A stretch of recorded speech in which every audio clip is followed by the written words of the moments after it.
É interessante pensarmos nesses 500 anos na qual comemoramos a Reforma Protestante, porque a Reforma Protestante ela não foi um simples fato, um evento, até difícil de mencionarmos o impacto da Reforma Protestante na história da humanidade, né? Primeiro é se considerar que depois da vinda, né, do nosso Senhor, quando o Verbo se fez carne, o outro acontecimento na história de maior grandeza, sem dúvida nenhuma, foi a Reforma Protestante, né?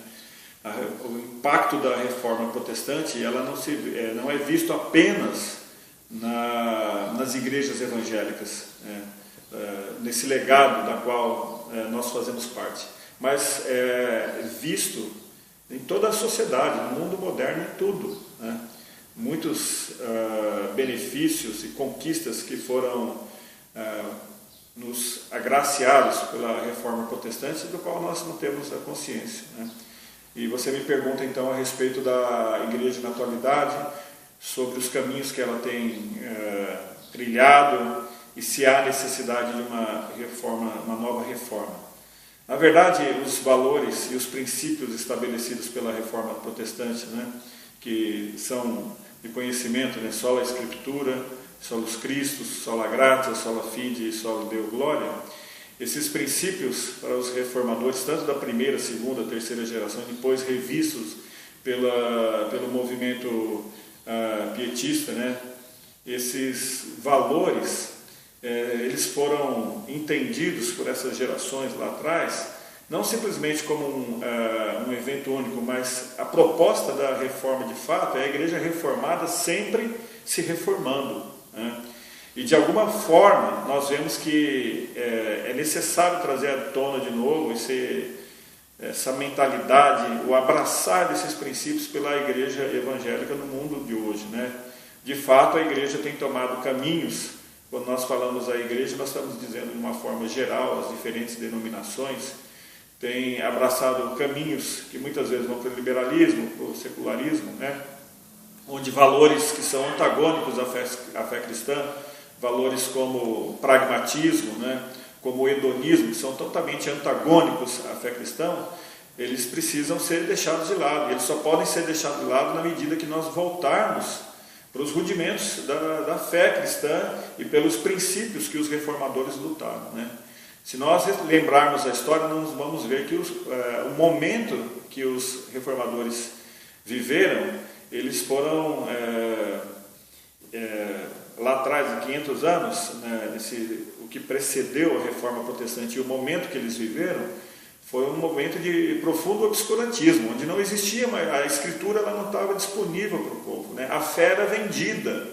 E quando você olha hoje, você vai ver que a fé está sendo vendida, né? Há todo um mercadejar da fé cristã nos dias de hoje, que também havia na época que precedeu a Reforma Protestante, né? O que levantou os reformadores foi toda uma consciência fundamentada nas Escrituras, que o relacionamento com Deus, a salvação, toda a questão da soteriologia, não era da maneira como estava sendo colocada. Havia um grande desvio. E quando nós olhamos o cenário de hoje na igreja evangélica, não só a igreja evangélica brasileira na América Latina, mas a igreja evangélica no mundo todo, então nós vemos crescendo realmente a fé como uma mercadoria a ser vendida, sendo explorada, e desse aspecto, sem dúvida nenhuma, a igreja precisa de uma nova reforma, ela precisa, na verdade, voltar a esses princípios que os reformadores lutaram e que tantas pessoas morreram, deram suas vidas para que nós tivéssemos a liberdade hoje.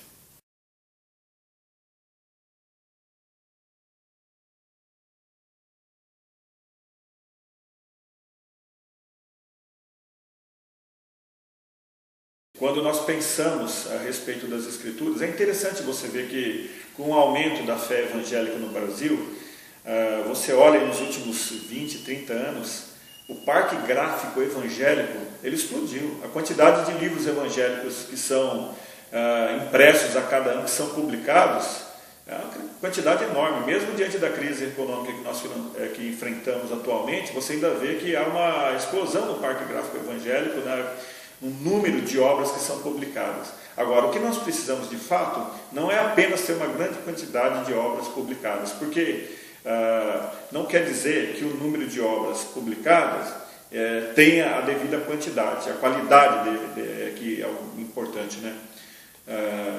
Um dos aspectos que os reformadores lutaram, que é onde eles estavam fundamentados, é no sola escritura, ou seja, o que causa realmente a transformação e a consciência de uma sociedade, consciência dos cristãos, para poderem trazer toda essa mudança e ver a igreja vivendo de fato aquilo que Deus projetou a igreja para viver, só é encontrado nas Escrituras. Os Lutero e os demais reformadores que o sucederam, eles se fundamentaram totalmente nas Escrituras.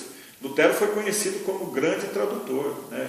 Quando nós falamos de sola escritura, é um retorno às Escrituras, é o entender as Escrituras de uma maneira sadia, com uma hermenêutica correta, voltar aos textos originais, entender, e não somente isso para algumas pessoas, ou no meio acadêmico, no meio da onde se estuda a teologia, mas um conhecimento das Escrituras de fato, como nós vimos, como existiu no movimento pietista, onde as pessoas mais simples elas buscavam estudar as Escrituras, do movimento puritano. Então nós precisamos hoje dos crentes estudando a Escritura de fato, a Escritura não sendo apenas, como nós vemos, abertas para poder ser interpretada de uma maneira subjetiva, da maneira que as pessoas acham que é, ou simplesmente para buscar uma palavra de conforto. A Escritura sim se presta ao conforto, se presta à exortação, mas o que nós precisamos ter uma fé que é fundamentada nas Escrituras, de tal maneira que se entenda a fé que leva a uma vivência, a um estilo de vida, uma fé que transforma, né? Fundamentada nos valores que estão nas Escrituras. Então é necessário, de fato, voltar às Escrituras. Hoje, muito daquilo que se chama igreja evangélica e do conteúdo que se ouve das pregações, o que nós percebemos que são pessoas pregando conteúdos que são totalmente equivocados, conteúdos que são antagônicos ao que se estabelece a palavra de Deus. Não é o simples fato das pessoas usarem a Bíblia em cima do púlpito, delas carregarem a Bíblia, e de nós temos uma liturgia mais ou menos homogênea que caracteriza a fé cristã. O que caracteriza a fé cristã são os valores da palavra de Deus. Então a palavra de Deus ela precisa ser, antes de mais nada, pela igreja evangélica, pela igreja brasileira, ela precisa ser exposta, é necessária a pregação expositiva, ou seja, abrir o texto, a semelhança do que Esdras fez, abrir o texto, pregar a palavra de Deus, só a Escritura e toda a Escritura, pregar a palavra de maneira que as pessoas mais simples possam entender essa palavra, os princípios que estão ali contidos, né? Nós temos muita pregação. Agora, se nós perguntarmos quanto dessa pregação que está exposta na mídia, que a cada dia, a cada domingo, toda semana é veiculada e oferecida para o povo evangélico, quanto dessa pregação de fato é bíblica, nós vamos ver que boa parte dessa pregação ela não se sustenta dentro da palavra de Deus como hermenêutica. Então, esse é um motivo que nós precisamos voltar realmente para os princípios da reforma, para ter uma pregação bíblica. Porque nós precisamos pensar que somente uma pregação bíblica e uma consciência dos valores das Escrituras é que podem transformar a sociedade ao redor. Porque se nós temos crentes evangélicos que eles não têm uma fundamentação sadia das Escrituras, como que nós podemos ter uma unidade para enfrentar as adversidades que nós sofremos no mundo secular? Todas essas pressões odiernas que nós sofremos, nós só vamos ter condições de enfrentar numa unidade em torno da Escritura, né? Então, uma leitura sadia, uma volta aos textos bíblicos e hermenêutica é necessário, sem dúvida nenhuma.